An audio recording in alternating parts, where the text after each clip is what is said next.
Hello everyone, I'm the MoeChicken and welcome back to more pinball games. And today we are playing Virtual Pinball, and I just started it up and I did not realize it has lots and lots of different types of board. Look at how many are on here. Look at all these. So what we're gonna do is I'm just gonna hold it down for a little bit. I'm gonna look away. That's the one we're playing. Memor 9. Get ready for Memor 9. So that's that. Okay. So I don't know much about this one. This is yet another game that I picked up. It's very fast. It's very fast. Okay. Cool. Yeah, this is another one that I just kind of picked up. And we're going to try it out. And I did not know that it was going to... Well, first of all, it's crazy fast, which is a little disorienting to me. It's like, oh, it's all over the place. I mean, it's cool, but oh my gosh, it's everywhere. No, I lost. No. Ba, ba, ba, ba, ba, ba. All right. Yeah, it's pretty cool so far. Like, I like, one of the things that I'm happy to see on these Sega Genesis ones as compared to the NES ones is that everything moves a lot faster and smoother. And I mean, that's not surprising. It's a 16-bit system versus an 8-bit system, but I guess I just didn't expect it to be this smooth. The only downside... well, there you go. Have I mentioned yet that I'm not good at pinball? I think I've mentioned that in every episode of this so far, but whatever. Yeah, I really like how smooth everything is. My only real problem is that, like, it's, because you're so, like, I guess zoomed in would be the best way to describe it. I don't know where I'm going, per se. Like, I don't know what's good on the board or what areas I'm trying to shoot for or any of that. And I'm just kind of like, when it gets near a paddle, I just whack it and hope something good happens. And that's all I can do. And I just hope for the best. Hope for the best. But since there's so many different boards in this one, I actually don't mind losing some lives. That's fine, because I would like to try some more. They had very interesting names, like Tough, like I think there was one of the, like, Tough Shorts and like Bloodbath and The Cranium or something. So very silly names that I want to try more of. This is actually an EA game. Back when, like, so when I was what was that other ball? It just kind of like showed up. Then okay, I've just got a second one. But it still follows the blue one. The black one's just kind of there. It's like the black marble from Marble Madness is just showed up, and it's just kind of doing its own thing. Like I have no idea what to expect it to do in terms of helping me, but whatever. What was I saying? Oh yeah. So back when I've mentioned before the idea that I had a friend growing up down the street who had a Sega Genesis, and that was primarily where I would play Sega. I would play it at my friend's house, and he had some good games, including one actually that we're going to be playing on this series. But he where was I going with that? Oh yeah, so one of the games he had or some of the games he had were the Road Rash games, which were of course also made by Electronic Arts. And it's just sort of funny how, like, nowadays when I think of EA, I think, oh, they make the sports games, they make all the sports games, that's what EA does. But, like, back at this time, apparently they just made whatever. They made Road Rash, they made Virtual Pinball. They made, like, a lot of Sega games, I think. I don't actually think they made any Nintendo games that I can think of. And so, like, when I see the old Electronic Arts logo, which is kind of like, it's like a square, a circle, and a triangle, and their little, like, opening thing would always be, like, those three things kind of, like, rotating into view. My mind immediately goes back to, like, Sega Genesis and playing Road Rash ad nauseum and stuff like that. So it's kind of cool to see that in this game. Also, I feel like I'm kind of in a rut now. I don't know what my objectives are or anything. I was speaking in another episode, which I don't know what order these are coming out in, so I assume it's already been done, but I'm not 100% sure. Anyway, I was talking about the two... Final score, okay. Let's play another one. So I'll hold it down again. It's gonna rotate. It's gonna go. It's gonna go. It's gonna go. It's gonna go. It's gonna. That one. Your break. Okay. Go. Uh, player one. Oh, it's probably like pool themed, maybe. Yeah, yeah. Um, I was talking about the sort of two types of video game pool tables that you or pool game, not pool games. I'm my brain is like, oh, I'm playing pool. This is pool, right? This isn't pinball. It's pool.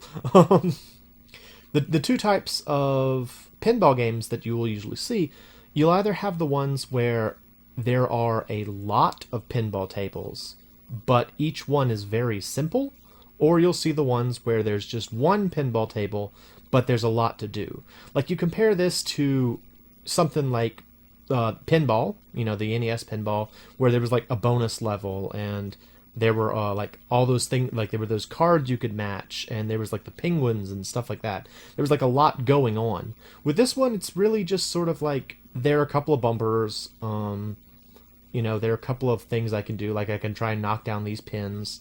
I don't know, not pins. I guess balls, pool balls. I don't know. It's kind of weird because I know it's pool themed, but my brain is going to bowling because they don't move when I hit them. So I just sort of like, oh, they're pins. I gotta knock them down. Okay, let's see. Go up. All right, good deal. And honestly, I don't really know which version I prefer. Like the ones where it's like you have variety, but there's kind of a limit in terms of what you can do, or the ones where there's like a lot of bonuses.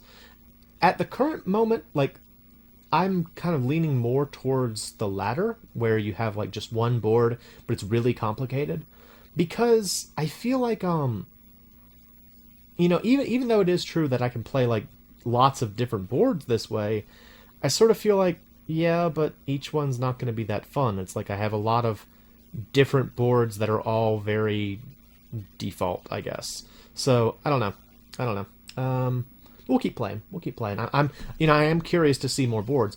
I guess what I would say is that like I feel like I would run out of things to do faster in this than in a game that has like bonus levels. Like again, taking the that first NES pinball game, I wanted to save Pauline, and I kept failing at that over and over and over again, but I wanted to save her, and so I had something that I was going for. Like I had a clear objective. I wanted to get into that one hole so that I could play the bonus game. In this, I'm just sort of like, well, I don't really have a goal other than I guess hitting the racked balls. And other than that, not dying, not doing what just happened there, it's also very beneficial. So yeah, I don't know. I like having the objectives. I think the other thing is that like having the objectives makes it feel more like a video game to me, because I mentioned in a previous episode the idea of pinball, like real world pinball games having objectives and stuff like that. Medieval Madness game that has like missions you can go on, and just about every pinball game I know of, like every physical pinball game I know of, does have objectives. But it's certainly not a situation where like you'll reach like a bonus level or something like that. You're not going to get something like that. So being able to see these sorts of things is kind of what's fun. We're going to do Brain Ball. Okay, and go forth. And apparently someone named Michael was the previous I'm winning. Look, guys, I'm winning. Look how much I'm winning. This is it. This is the future. This is how you win at pinball. You just do this. I'm winning. So much winning. Can I get it out of there? I'm trying to shake the table. Like the other thing that I find is that, okay, there we go. Just about every pinball game I've played so far has a shake function. I guess that's a thing people do in real life. Like, I spoke before about the idea that, when I play pinball games, I don't really feel like I'm in control. And I know that there are people who are the opposite. They're like, yeah, I know how to... I did it again! Twice now I've accomplished this. Move. Okay. There are people who like know all kinds of tricks and strategies and stuff like that, and that's real cool. But I guess maybe a strategy is to like shake the table? And the only thing I can assume is that like you would by doing so you would get it to go into like a pocket or something that you really want the ball to go into. But it just seems weird to me, like the idea of someone at a physical table just kind of like picking up the table and shaking it. It just seems odd to me. I feel like you'd break the table that way. I don't know. Come on, I want to beat Michael. I doubt I will beat Michael, but I want to beat him. Come on. Okay. I do kind of like the variety in the boards in this. I just sort of like...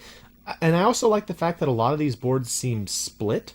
So you have like multiple like sections and it's lined up horizontally. Because, you know, we've seen some pinball games so far that had splits that were vertical. So like the higher up you got, you know, you'd see extra paddles. Like in Pinball Quest where in Pinball Quest where I had to move the paddles to fight higher level enemies and such. You know, those sorts of things do happen, but I feel like you don't really see too many situations where there's like a horizontal split like this. So that's pretty cool. That's pretty cool. Okay, I hit that. I hit that. I'm stuck again. Really? Really? Really? I don't know if I can do anything this time because it's stuck between like the two... What do you call those? Flags? Bumpers? Yeah. Okay. Well, can I tilt the can I tilt the machine? Can I break it? Am I breaking it? Am I breaking it? Come on. Okay. Well, you know what? That's good enough for an episode. I've shown off my skills at this pinball game by getting the ball stuck in geometry over and over again. So we'll move on to the next game. Anyway, this has been another Pinball Games game. Specifically, it is Virtual Pinball for the Sega Genesis. I hope y'all enjoyed it, and I hope you come back to see more. I'm the MoeChicken, and thanks for stopping by.